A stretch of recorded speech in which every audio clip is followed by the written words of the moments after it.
अस्सलाम वालेकुम जी, मेरा नाम इकरा किरण ख़ान है। सुलझन के तवज्जुह से मैं हाज़िर हूँ एक बार फिर एक और टॉपिक के साथ।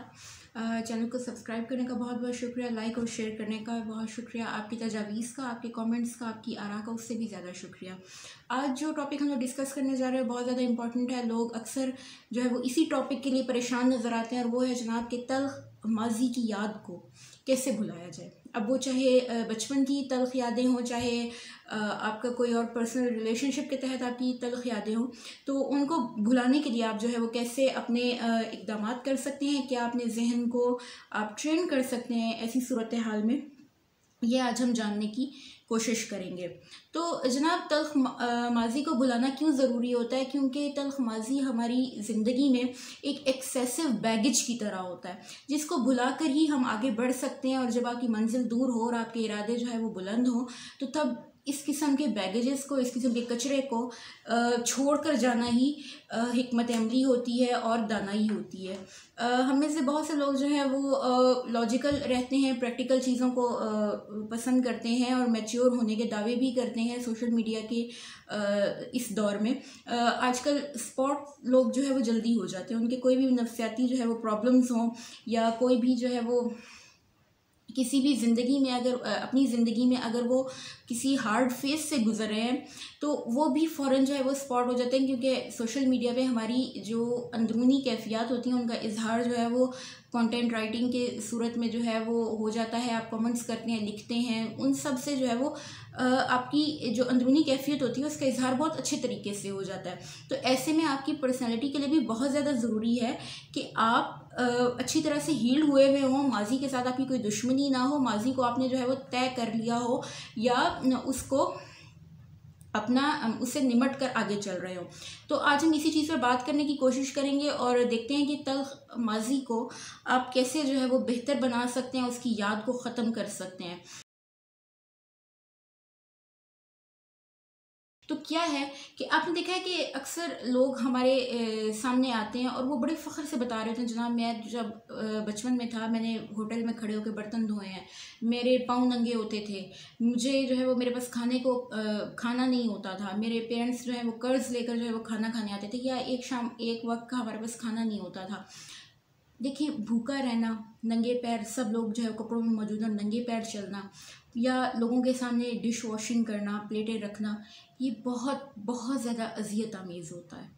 हम इसको मेहनत कहते हैं हमारे यहाँ, जी हाँ मेहनत होती है ये, लेकिन एक ऐसी उम्र में जब आपके नाज उठाए जाएं, जब आप डिज़र्व करते हैं कि आपको फ़िक्र मौश से आज़ाद रखा जाए कुछ वक्त के लिए, ऐसे वक्त में इन तमाम हालात को, इन तमाम चीज़ों से गुज़रना बहुत तकलीफ़देह होता है। लेकिन इसके बावजूद ये लोग जब बड़े हो जाते हैं तो इस चीज़ का इजहार जो है अपने माजी के बारे में बहुत खुश होकर बताते हैं, सिर्फ़ इसलिए क्योंकि उन्होंने माजी को माजी ही रखा, उन्होंने अपना हाल बेहतर बनाया, उन्होंने अपना मुस्तकबिल बेहतर बनाया, वो माजी से बाहर निकल के आए।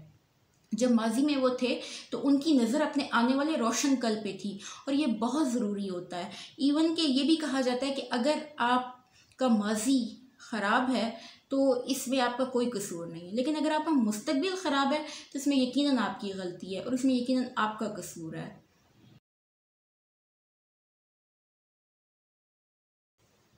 पहला जो पॉइंट है हमारे पास जी, पहली जो तरीका है जिससे आप माजी को भुला सकते हैं और अपनी आने वाली ज़िंदगी पर फोकस कर सकते हैं, वो ये है कि माजी के साथ आप सुलह कर लें। अगर वो माजी में था, मे बी उस वक्त आप इतने मैच्योर नहीं थे, मे बी उस वक्त आपको चीज़ों को इतना नहीं पता था, मे बी आप जज्बाती थे और आपको एक्सप्लॉइट कर लिया गया, आप सादा दिल थे। तो सादा दिल होना, मासूम होना या अपने जज्बात में आ जाना, ये कोई गलत चीज़ नहीं होती है। गलत चीज़ तब होती है जब आप जानते बूझते ये गलतियाँ करते हैं। गलत चीज़ तब होती है जब कोई आपको क्या उसको कहा जाए कि आप किसी के साथ बुरा करते हैं। एक माजी था, आप उसको एक्सेप्ट करें, उसको कबूल करें, माजी के साथ सुलह करें। माजी था, आप उसको नहीं बदल सकते, लेकिन फ्यूचर को आप बदल सकते हैं। फिर ये जो सेकंड पॉइंट है ये मेरा उन लोगों के लिए जिनके पर्सनल रिलेशनशिप्स हैं, जो कोई उनका कोई मसला हो गया, कोई इस चीज़ की कोई हादसा हो गया, कोई इस किस्म का, तो वो अभी तक इस सूरत हाल को तस्लीम नहीं कर पा रहे होते हैं। अक्सर लोग कहते हैं कि जी मुझे यकीन नहीं आता कि जो उनकी वो साबका जो महबूबा थी या महबूब साहब थे वो कहीं और शादी कर चुके हैं या वो किसी और को भी एक्सेप्ट कर सकते हैं। जी हाँ, वो कर सकते हैं और हर इंसान कर सकते हैं, इवन कि आप भी कर सकते हैं। तो इस चीज़ से, इस दायरे से बाहर आइए कि इंसान की कुछ लिमिटेशंस हैं। यकीन करें, इंसान की कोई लिमिट नहीं है, कोई हदूद नहीं है। और मैं समझती हूँ कि इंसान की कोई हदूद होनी भी नहीं चाहिए। जो चीज़ आपको सिचुएशन के हिसाब से लग रही है, जो लॉजिकल है, जो चीज़ जो है वो वक्त की ज़रूरत है, वो अगर कोई इंसान नहीं करता तो ये उसकी गलती है। उस इंसान को मैच्योर होने की ज़रूरत है। अगर आपकी एक फैमिली एक चीज़ की तरफ आपको पॉइंट आउट कर रही है, आपको नज़र आ रहा है कि एक चीज़ आपके हक में बेहतर नहीं है, तो ये बहुत बेहतर है कि आप उससे मूव ऑन कर लें, हकीकत का इदराक करें। बहुत ज़्यादा ज़रूरी होता है कि आप जो फ़ैसले लें वो सिर्फ जज्बात की बुनियाद पर ना लें। अपना इन्वायरमेंट भी बीच में शामिल करें, अपने पेरेंट्स को भी बीच में शामिल करें, अपनी तरबियत को भी बीच में शामिल करें, अपने राइट एंड रॉन्ग को भी बीच में शामिल करें और फिर सोच समझ कर हालात व वाक़यात के तहत जो है वो फ़ैसला लें। और इसी तरह जो है वो हकीकत का अदराक मुमकिन होता है कि अगर आप प्रेजेंट मोमेंट में होते हैं। अगर आप 3 साल पुरानी चीज़ को अगर याद करेंगे, 3 साल पुराने इमोशंस को याद करेंगे, 3 साल पुराने वक्त को याद करेंगे, तो आप कभी मूव ऑन नहीं कर सकते। और अगर आप मूव ऑन नहीं कर सकते तो डैट सिंपली मीन्स कि आपने हकीकत को तस्लीम ही नहीं किया है। और जो इंसान हकीकत को तस्लीम नहीं करता है वो ख्वाबों की दुनिया में रहता है। और ख्वाबों की दुनिया में रहना आप अच्छी तरह से जानते हैं कि उसका वो हमारे इस मुआशरे में, जबकि हर कोई रोटी अपने रिस्क के लिए जो है वो तगोदो कर रहा है, तो ख्वाबों की दुनिया में ऐसे इंसान का जो है वो इंसान रह रहा है, ख्वाबों की दुनिया में रहने वाले इंसान का क्या स्टेटस इस मुआशरे में हो सकता है। फिर हम लोग पढ़े लिखे हैं, हम लोग पढ़ लिख गए हैं, लेकिन अभी भी कुछ चीज़ें ऐसी हैं जो अपनी जगह पर मुसल्लम हैं। हम चाहे उनसे इनहराफ करें, हम चाहे उनका इनकार करें, हम चाहे कहें नहीं जी ऐसा कुछ नहीं होता, अपनी नीयत होनी चाहिए, सब कुछ हो जाता है। जी हाँ, ठीक है, आप कह रहे हैं अपनी नीयत होनी चाहिए, सब कुछ हो सकता है, आप दुआओं से तकदीर भी बदल सकते हैं, लेकिन still there is something called तकदीर। यहाँ पर तकदीर मौजूद है। अब तकदीर का काम क्या होता है कि तकदीर जो है वो दो लोगों को एक ही वक्त पर आमने सामने लेकर आ देती है और उनके दरमियान में जो है वो कोई ना कोई पर्दा लगा देती है, दोनों एक दूसरे को देख ही नहीं सकते। ये तकदीर होती है। तकदीर ये चीज़ होती है कि आप कहीं जा रहे हो और अचानक जो है वो कोई सामने से कोई और सोता हुआ गाड़ी ड्राइव करता हुआ आ रहा हो और आप उसकी जद में आ जाएं। ये तकदीर होती है और ये एग्जिस्ट करती है। अब इसके हिकमत अमली क्या होनी चाहिए तकदीर के लिए? वो हिकमत अमली ये होनी चाहिए कि इंसान को अपना आप सरेंडर कर देना चाहिए अल्लाह ताला की ज़ात के आगे। जब आप अपना आप सरेंडर कर देते हैं अल्लाह ताला की ज़ात के आगे, तो अल्लाह ताला वो शायद ना दे जो आपको पसंद है, लेकिन वो ज़रूर देते हैं जो आपके लिए बेहतरीन है। और अल्लाह ताला के जो फ़ैसले होते हैं वो गलत नहीं होते, वो बेहतरीन होते हैं किसी भी इंसान के लिए। बस इंसान का सिर्फ़ और सिर्फ एतक़ाद होना चाहिए, एतमाद होना चाहिए। जैसे आपको अपने वालिदैन पर यकीन है कि वो आपके लिए कुछ बुरा नहीं कर सकते, वो आपके लिए कुछ गलत नहीं कर सकते, इसी तरह आपको एतमाद अल्लाह ताला पर भी होना चाहिए कि वो अगर एक चीज़ में मुझे नाकामी दे रहा है, बार बार दे रहा है, कंटिन्यूसली दे रहा है, तो यकीनन कुछ और उनके सरप्राइज़ जो है वो उनके कारखाने कुदरत में मौजूद है। एक और जो पॉइंट है वो बहुत ज़्यादा एप्लीकेबल है और ये बतौर माहिर नफ्सियात जो है वो मैं आपको देना चाहूँगी, और वो ये है कि जब भी आप ग्रजेस अपने दिल में रखते हैं, आप बदले का जो है वो हौसला रखते हैं, तब भी आप माजी को भुला नहीं सकते। हमारे साथ जो है वो अलमिया ये है कि हमारे यहाँ क्या किया जाता है कि हम कहते हैं कि हाँ जी मैंने बुला दिया उसको, लेकिन अंदरूनी तौर पे हम जो है वो इस बात के इंतज़ार में होते हैं कि ये वहाँ से मार खा के आए, फिर मैं इसको ताने दूँ। ये जो मुझे छोड़कर अगर ये किसी और शख्स के साथ गई है या गया है, तो ये वहाँ से धोखा खा कर आए, तब मैं इसको बताऊँ। अंदरूने खाना हम लोग जो है वो माफ़ नहीं करते लोगों को। अंदरूने खाना हम लोग उनकी चाह रखते हैं, हम लोग उनका इंतज़ार कर रहे होते हैं, हमने ग्रजेस रखे हुए होते हैं अपने अंदर। तो ये चीज़ें जो हैं, अगर आप मूव ऑन कर गए हैं, एक इंसान गया तो गया, अगर एक माजी गया तो गया, आपने एक इंस्टीट्यूशन छोड़ दिया है, एक शख्स के साथ आपने ताल्लुक़ छोड़ दिया है, तो आप उसको छोड़ दें। आप उसको अल्लाह के जो है वो अल्लाह के आसरे पे छोड़ दें। अल्लाह ताला का जो दिल करेगा अल्लाह ताला वो उसके साथ कर लेंगे। जो अल्लाह ताला जो वो डिज़र्व करता है उसको वही मिलेगा। और दैट्स व्हाट मकाफ़ात अमल वर्क्स। मकाफ़ात अमल जो है वो आपकी मर्ज़ी से नहीं चलेगा। जो मकाफ़ात अमल है वो उसका पहिया जो है वो अपने अकॉर्डिंगली घूमेगा, वो आपसे पूछेगा नहीं। और फिर हमारे यहाँ क्या किया जाता है कि ग्रजेस रख लिए जाते हैं और इंतज़ार कर रहे होते हैं हम लोग जो है वो अक्सर लोग जो है वो छोड़ देते हैं इंस्टीट्यूशन, लेकिन फिर भी उसकी तबाही की उसके ऊपर नज़र रखते हैं। सोशल मीडिया में अगर कोई ग्रुप आपको निकाला गया, रिमूव किया गया या आपने छोड़ा है ख़ुद, तो उसको जो है वो फेक आईडीज़ बना कर स्टॉक करेंगे कि ग्रुप की क्या हालात है, ग्रुप में क्या हो रहा है, उसमें शर्मंगेजियाँ करने की कोशिश करेंगे या फिर उसको जो है वो किसी न किसी तरह अपने तौर पर नुकसान पहुँचाने की कोशिश करेंगे। तो इस तरह अगर सोच के आप ये समझते हैं कि माजी से आप जब वो निकल जाएंगे, आप नहीं निकलेंगे अनटिल अनलेस आप उनको फॉरगिव करके, फॉरगेट करके आप आगे नहीं बढ़ते हैं। और जब आप आगे बढ़ेंगे, जब आप अपने लिए काम करेंगे, जब आप जो है वो अपने नसीब के लिए कोशिशें करेंगे, अपने रिस्क के लिए कोशिशें करेंगे, तो तब आप इस तरह से मसरूफ़ होंगे, इस कदर बाउंड होंगे कि आपको अपना माजी याद ही नहीं रहेगा। अब मैं जो हूँ वो अक्सर मुझे पुराने लोग जब मिलते हैं तो मुझे याद भी नहीं होता है कि इन्होंने मेरे साथ क्या किया था। हाँ, मुझे इतना ज़रूर सेंस होती है कि मे भी कुछ गलत हुआ था, और जब मैं उनको बहुत अच्छे तरीके से मिलती हूँ तो वो लोग हैरान होते हैं। इवन कि अक्सर लोग भी आपसे पूछते हैं कि आपने जो है वो ज़बरदस्ती ये चीज़ें भुलाई हैं या आपने, मैंने कहा नहीं जी, मैं हील्ड हूँ।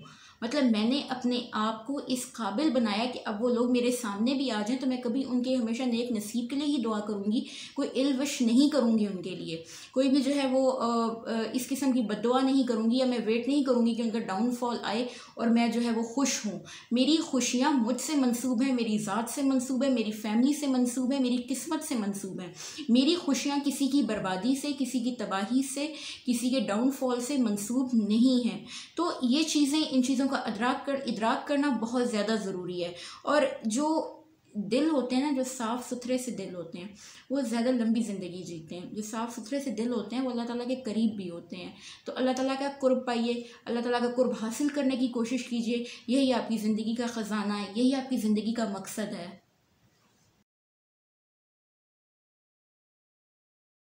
फिर एक और जो टिप है वो ये है कि आप अपने लिए सरवाइव करें, जो कि मैं पहले भी कह चुकी हूँ। आप अपने लिए जो है वो स्ट्रगल करने की कोशिश करें, और जब आप अपने लिए मेहनत करते हैं तो ये ज़िंदगी आपको लेसन्स देती है, आपको सबक मिलते हैं, आपको रिस्क मिलता है, आपको खुशियाँ मिलती हैं। तो ये चीज़ें इतनी हसीन होती हैं कि आपको तल्ख़ माज़ी की याद भी नहीं आती।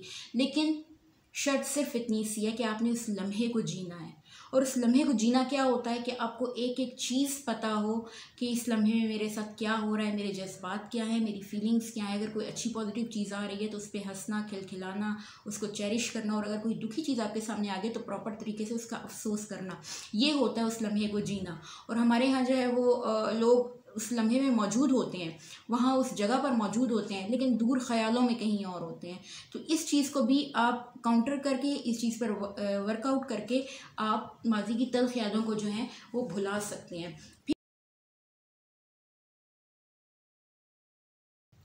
फिर जी जो सबसे लास्ट पॉइंट है वो ये है कि अल्लाह ताला ने हर इंसान का नसीब लिखा है। अगर एक चीज़ आपको नहीं मिल सकी है तो उससे बहुत बेहतरीन चीज़, बहुत अच्छी चीज़ में भी आगे मौजूद हो। और जब इंसान को अपना नसीब मिलता है तो उसकी बरकत से, उसकी रोशनी से, उसकी महक से इंसान अपने माजी को भूल जाता है, उन तमाम चीज़ों को भूल जाता है जो उसको नहीं मिल सकी या जिसमें उसने इन्वेस्ट किया लेकिन उसके नसीब नहीं हो सकी। तो अपने नसीब को प्यार करना सीखे। जो आपका है वो आपका है, और जो इंसान की अपनी कैप्टिविटी होती है, जो इंसान की अपनी मलकियत होती है, वो सबसे हसीन होती है। अपनी मलकियत से ही मोहब्बत करनी चाहिए, अपनी मलकियत पर ही दावेदारी करनी चाहिए। जो तल्ख़ माज़ी था, जो आपका नहीं था, जो हालात व वाक़यात थे, उनको भूल जाने में ही भलाई होती है, उसे भूल जाने में ही मैच्योरिटी होती है और अक्लमंदी होती है। आपका तल्ख़ माज़ी सिर्फ़ और सिर्फ एक पेज था मे बी, और एक चैप्टर था मे बी, लेकिन वो तमाम बुक नहीं थी, वो आपकी सारी ज़िंदगी नहीं थी। माज़ी माज़ी है, उसको माज़ी तक ही महदूद रखिए।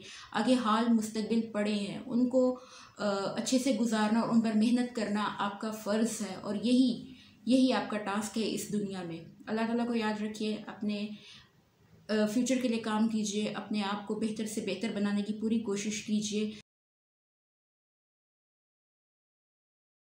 अल्लाह ताला को याद कीजिए, अपने आप को बेहतर करने की कोशिश कीजिए, और कोई भी नफ्सियाती ज़हनी उलझन हो, कन्फ्यूजन हो, सुलझन से रब्ता कीजिए। जनाब, रब्ते का तरीका जो है वो बहुत ही सिंपल है। आप सुलझन के पेज पर इनबॉक्स करते हैं हमें, और परफॉर्मे को फिल करते हैं। जैज़ कैश और इजी पैसा का स्क्रीनशॉट साथ देना लाजमी है। 2 दिन के अंदर आपको काउंसलिंग का सेशन का टाइम दे दिया जाता है। तो जनाब, अपनी सेहत का ख्याल रखिए, अपने लोगों का ख्याल रखिए, अपनी फैमिली का ख्याल रखिए, उनसे प्यार कीजिए जिनसे आप प्यार करते हैं, उनसे भी प्यार कीजिए जो आपसे प्यार करते हैं। अल्लाह हाफ़िज़।